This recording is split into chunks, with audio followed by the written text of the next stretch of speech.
Okay, so I'm going to give video blogging a try because it's been one of those crazy kinds of days where I am just whooped and I know I am in no mood to try to write something that will actually make sense to someone else reading it. So I'm just going to ramble on and talk about what today was like with all of the video calls and connecting students' experience. First of all, I have to say that it was a day where none of my student laptops were working, which wasn't too much of a problem because I was planning on doing video calls all day. But if video calls finished early, then I had some activities for the students to work on with the laptops. And so that kind of fell through, which threw lots of things off. And we couldn't use, I do have a class set of iPads, but our fitness teacher was using those today. So our IT guy was awesome and was extremely helpful and patient and got the laptops working by the end of the day, and I really appreciate that. But it definitely was one of those days where I kept wondering what else was going to go wrong. But we started the morning at 8:05, and my first class of second graders came in, and I quickly talked to them about how we were going to be doing a video call because we were going to be doing this call with Laura Willis, who is a middle school teacher at Friedel Middle School in Rochester, Minnesota, which is actually the town right next to Byron, 10 minutes away. But we needed to start the call pretty quickly because her students would be switching to their next class at 8:33. So we didn't have a whole lot of time, but we reviewed what our video call expectations are. This class has done at least 2, if not 3, video calls before this, so they know the routine and they know what we expect. I told them that these middle school students had been practicing their video call, they're reading their books for quite a bit, and we got ready and we made the call. And the sound wasn't working. Laura's class could not hear us at all. And so, which happens, and so I tried a couple of things. We were using Skype for this.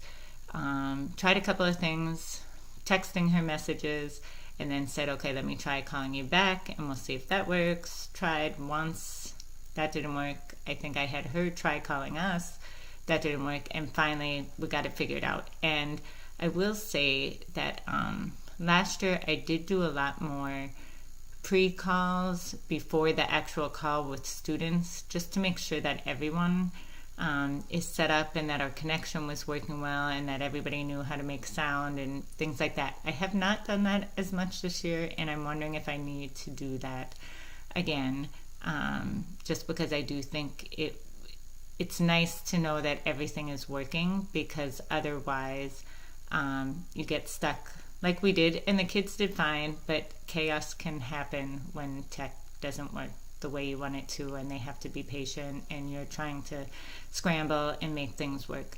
But we got it to work, and her students read to us 2 books, and I'll be sharing those videos later once I get them all uploaded onto YouTube. But her kids were fantastic, and my kids really enjoyed it, and we had a lot of fun with it. And the timing, we finished perfectly. And I just really, really appreciated knowing, I could just tell that these students had taken the time to think about, after they read their books, they had some questions prepared for my students, and they also had some comments, some lessons to teach the kids. So it just phenomenal. And then it was so fun to get a message later in the day from Laura that said that the students were absolutely beaming today when they finished their reading. What a great experience for all. And that, getting messages like that from other teachers and hearing how much their students appreciate doing these kinds of things really means a lot to me.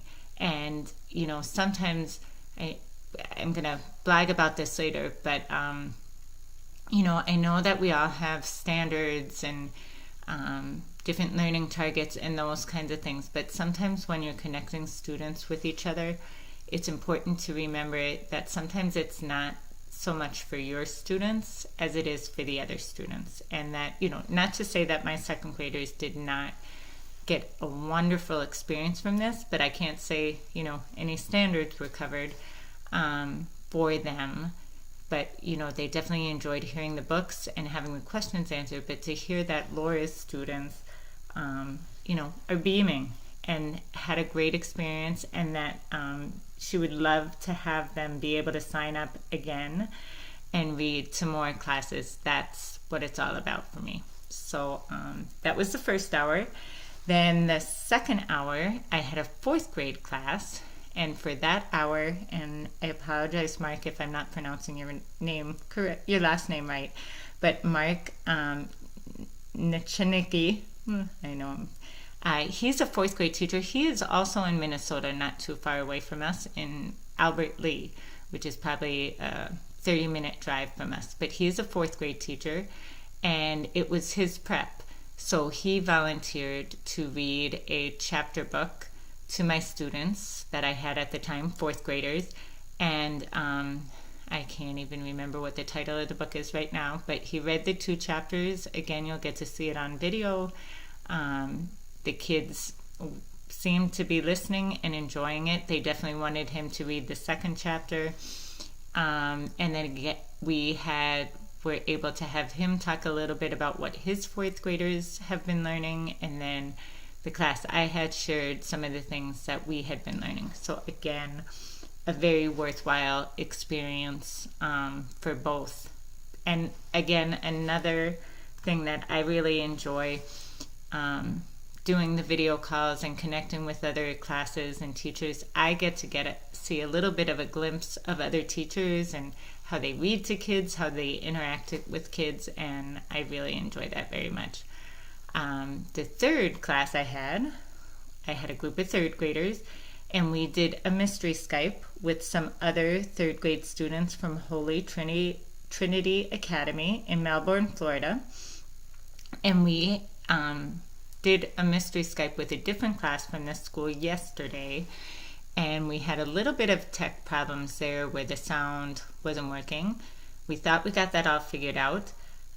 Today when I made the call, they could not see us. So then I quickly went into appear.in just to see if the camera was working for that, and that seemed to turn something on to make my camera work again on my laptop, which the camera had been working just fine for the Google Hangouts and the Skype call just 2 hours before and 1 hour before. So then we got that camera working, and I should back up a little bit in that this third grade class that came through, they have done a mystery Skype before, so we just kind of reviewed the expectations. We did change some of the ways we were doing things on who was going to be asking the questions and how we would answer the questions and things like that. But they were all very excited, and that mystery Skype went very well, and both classes were able to guess what state the opposite class was from, and we were also able to ask some questions and share some information about our school. So that went very well as well. Then it was lunch. After lunch, I had a first grade class, and we were going to be having a video call of Corey Tellers, where a friend of mine that I grew up with in New Jersey, Teresa Johns, who now lives in San Francisco, she has read to some other classes of mine in my kindergarten class last year. And so she and one of her co-workers read 2 books to the students and showed the students her office, and that's right downtown San Francisco, and they have a whole bunch of windows in their office, so the kids were able to see downtown San Francisco and the bridge and the bay, and the first graders just loved that, and they were able to ask questions, and it was a lot of fun, and that tech all worked just perfectly.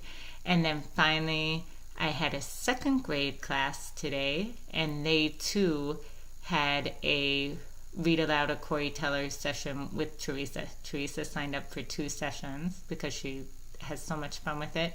And again, this class, both the first grade class and the second grade class, have had video calls before, so we just quickly reviewed the expectations. And then the second grade class as well, the second grade class only had about 25 minutes because we had to work on some other things for class. But it all went well. I am exhausted. It's amazing how tiring doing video calls for the whole day can be, but I'm glad it all went well, and day 2 of connecting my students is now over.